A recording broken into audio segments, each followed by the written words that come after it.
Durante os dias seguintes, Lit fez várias descobertas sobre as mudanças pelas quais passou. Seu corpo parecia mais leve do que nunca, todas as suas habilidades físicas aumentadas, todos os seus sentidos mais aguçados e aguçados, em comparação com antes. Houve também mudanças cosméticas em sua aparência.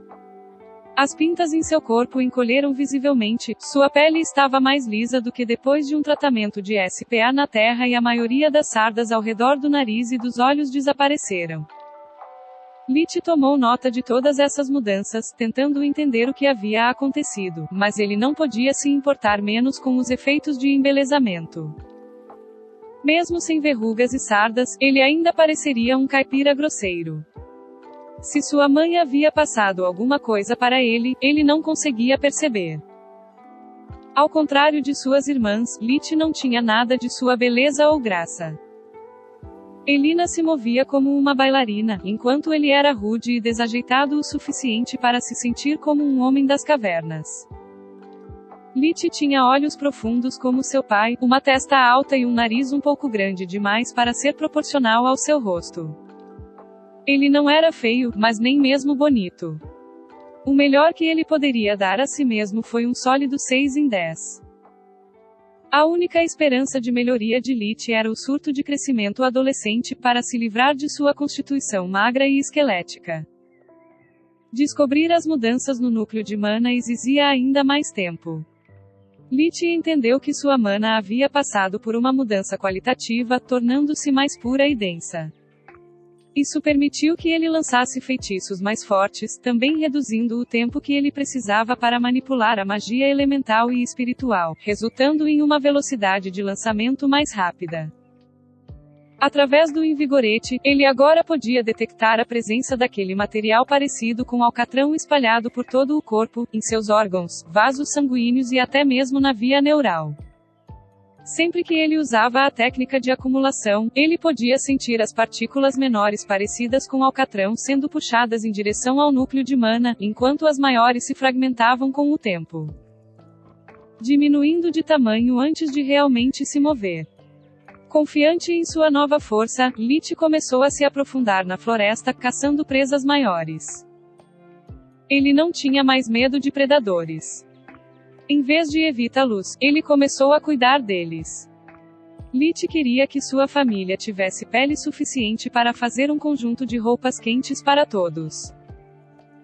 Ele estava cansado de ser forçado a usar tantas camadas de roupas durante o inverno que não conseguia andar direito, balançando a cada passo como um pinguim.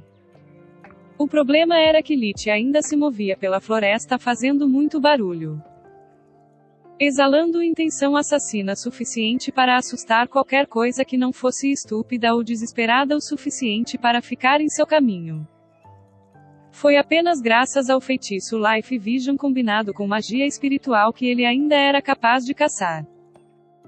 O alcance da magia espiritual havia se expandido para mais de 30 metros, 32,8 jardas, para que ele pudesse matar facilmente qualquer animal que tentasse escapar subindo em árvores ou voando. Quando Lit não conseguia pegar nada, ele derrubava qualquer pássaro que cometesse o erro de voar dentro de seu alcance. Um dia, Lit estava explorando uma nova área da floresta de Traum, na esperança de encontrar uma refeição de peles, matando 2 coelhos com uma cajadada só. Enquanto olhava para um pequeno monte, sua visão da vida avistou 3 forças vitais escondidas a alguns metros no subsolo. Eles não eram fortes o suficiente para serem predadores, mas eram grandes o suficiente para serem um almoço perfeito. Se esses são roedores ou outros animais inteligentes, pode haver mais de uma saída. Não tenho tempo a perder, vou forçá-los a sair. Aspas. Depois de chegar ao ponto mais alto do monte, sempre mantendo os 2 olhos no prêmio, ele usou a magia da terra magna. O chão ao redor dele começou a tremer, fazendo a toca e os pequenos túneis desabarem. As criaturas começaram a entrar em pânico, tomando a rota mais direta. Lit começou a correr, seguindo seus movimentos subterrâneos o mais próximo possível, não deixando que eles saíssem do alcance da magia espiritual. De um buraco bem escondido perto de um arbusto, saíram 3 coelhos grandes e gordos, 2 deles ainda vestindo uma pele branca como a neve. Sortudo! Lit gritou enquanto estalava os dedos, forçando o pescoço dos coelhos a um giro de 180 graus.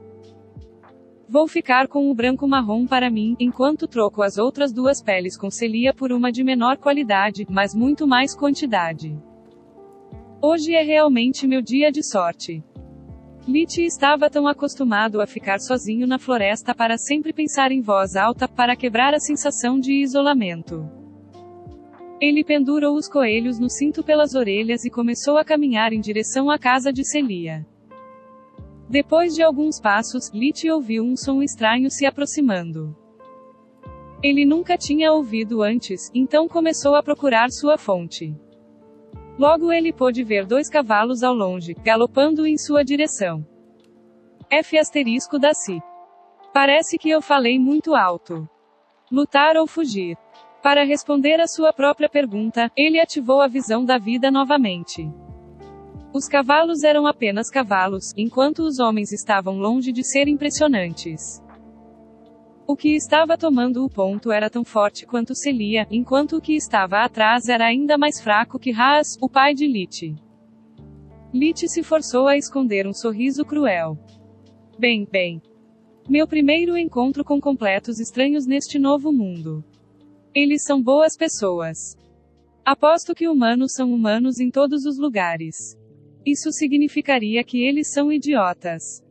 Mal posso esperar para descobrir. Aspas. Lit ficou ali, esperando que eles chegassem. O primeiro homem era claramente um servo, vestido com um traje de caçador feito de couro de baixa qualidade com uma crista no peito e nos ombros. Ele era um homem de meia-idade com a barba por fazer, cabelos curtos pretos como breu, olhos mesquinhos e raivosos sentados em um rosto digno de uma foto. O que estava atrás dele estava vestido com um terno de muito melhor qualidade, provavelmente novo em folha. Ele usava o mesmo brasão no peito, mas este parecia ser feito de seda e bordado de ouro. Ele era um garoto de talvez 16 anos, com um rosto bonito e a compleição de um modelo de maiô. O couro justo enfatizava seu corpo musculoso movendo-se em sintonia com seu cavalo. Lit se sentiu realmente chateado, e ele sabia exatamente o porquê. Eu realmente espero que ele seja tão idiota quanto bonito. Caso contrário, não só serei forçada a começar a acreditar em Príncipe Encantado, mas também morrerei de inveja. Ei, garoto! O criado tinha um tom de voz rude. O que era aquele barulho de antes? Aspas. Lit colocou sua melhor expressão inocente, brincando de lobo em pele de cordeiro. Bom dia, senhor. Era só eu caçando. Desculpe se o assustei. A voz de Lit soou genuinamente apologética. Ele queria dar-lhes o benefício da dúvida. Onde você comprou esses? Ele disse ignorando as desculpas de Lit e apontando para os coelhos. De uma toca de coelho. Eles são o meu jogo. Lit sorriu observando os 2. Dê-los para nós, agora. Eles vão fazer um regalo perfeito para minha mãe. O belo jovem também tinha uma bela voz. Se você realmente sente muito, você deveria nos oferecer uma compensação adequada. Mesmo um plebeu como você deveria conhecer o básico da decência. Ele disse com um sorriso zombeteiro. Lit abandonou o ato como uma granada viva. Sério. Roubar uma criança em plena luz do dia. Você não tem vergonha. Aspas. Miúdo.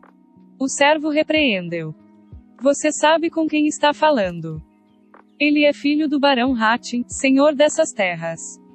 Lit começou a rir alto. Por favor. Traum Woods não tem dono, exceto talvez contar Lark. Pare de vomitar touro só para cobrir sua bunda. E além disso você sabe com quem você está falando. Eu sou o Mago Supremo. Aspas. Veja o que acontece quando você desperdiça seu fôlego com plebeus, Corfi. O jovem nobre pegou o arco curto que carregava nas costas, encaixando uma flecha.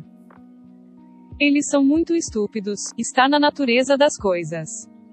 Ele atirou a flecha com mira perfeita em direção ao coração de Lich. Mas Lich estava longe o suficiente e manteve muitos feitiços prontos na ponta dos dedos. Com um aceno de sua mão, uma forte rajada de vento atingiu a flecha na lateral, fazendo-a girar fora de controle antes de atingir inofensivamente o solo a metros de distância do alvo pretendido. Apesar de estar pasmo, o jovem nobre conseguiu manter a calma, armando outra flecha enquanto ordenava a Corfi que matasse o garoto. Lich levantou a mão esquerda, congelando Corfi no lugar com magia espiritual, enquanto com a direita ele assumiu o controle da flecha que escapou dos dedos do jovem antes de esfaqueá-lo no olho. O jovem caiu de seu cavalo, gritando de dor. E pensar que eu me incomodei em dar a vocês uma chance de sair daqui vivo. Lich suspirou balançando a cabeça. Espere. Se você matar o jovem senhor, você e quem você ama morrerão. Pense nisso. Lich começou a rir novamente. Sério. E como eles poderiam descobrir o que aconteceu aqui? Lich moveu o polegar esquerdo, e Corfi notou com horror que sua mão direita estava se movendo contra sua vontade, desembainhando a faca de caça que carregava no cinto. Espere, por favor. Tenha piedade. Não faça isso, você é apenas uma criança. Ele implorou. Então, quando você quer matar, você mata. Mas quando você perde, eu devo mostrar misericórdia. O rancor em sua voz era palpável. Lich abaixou o dedo anelar, trazendo a faca na garganta de Corfi. Já que você é apenas um servo, eu lhe darei uma morte limpa. Com um piscar do dedo mindinho, Lich forçou Corfi a cortar sua garganta de orelha a orelha. Então ele se aproximou do jovem nobre que ainda estava se contorcendo de dor, sem se importar com o que havia acontecido com seu leal servo. Quanto a você, você é o tipo de cara que eu mais odeio. Com uma mão Lich o manteve congelado no ar, enquanto ele usava a outra para socá-lo sem parar. Você tem tudo. Dinheiro, beleza, um futuro brilhante, e tudo que você pode fazer com esses tesouros é foder aqueles que já estão lutando para sobreviver. Aspas. Lich odiava os humanos mais do que tudo, mesmo na Terra, a única coisa que mantinha sua raiva sob controle eram suas responsabilidades para com sua família. Mas no Novo Mundo não havia câmeras, GPS, nada. Havia apenas poder, e pela primeira vez era ele quem o segurava. Você sabe, eu tenho uma irmã muito doente. Lich disse depois de desabafar. Eu nunca poderia praticar magia das trevas em seres vivos porque usá-la em animais é simplesmente cruel. Você, por outro lado, é apenas um monstro com o rosto de um homem. Você será um espécime perfeito para minha pesquisa. Bosque Strawn ressoaram com gritos por horas antes que a morte pudesse vir para reivindicar seu prêmio.